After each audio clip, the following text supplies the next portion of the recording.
This was me after training really hard for about 3 years, and I was stuck in what I now call the average physique trap. I didn't realize at the time, but I was going into the gym, I was training 5-6 times a week, I was overtraining, I was under eating, and I was trying to burn fat and build muscle at the same time. As a result, I was doing neither of them well, and I was spinning my wheels, and my body did not represent the amount of hard work I was putting in. And this is where most men over 30 find themselves. They have no plan, they go into the gym, they try and get stronger, they push themselves, and they think if they're not seeing results, it's because they're not doing enough. So they had more cardio, more workouts, but instead of burning fat, building muscle, and getting that lean athletic physique, all that happens is they get stuck in a loop of overtraining and under-eating, and they get tired, lethargic, frustrated, and they end up with a very average physique compared to the amount of effort they're putting in. Now, like I said, I say this with no judgment. I was stuck here for almost 3 years, and it was one of the most frustrating places to be.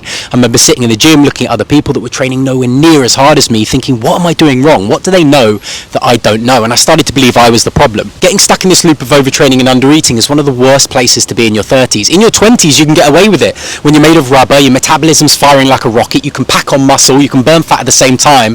But when you're a man over 30, you need to be much more strategic. You need to break your transformation down into clear phases. Have times where you're reducing your training volume and you're focusing on stripping fat, maintaining muscle, and maintaining strength in the gym. Then have times where you come out your calorie deficit. You have a bit of a psychological break. You take your foot off the gas, you reset your metabolism, your energy levels, and then have times where you focus on increasing your training volume over specific muscle parts and increasing your calories so your body has enough energy to gain strength, to gain size, and repair the damaged muscle tissue.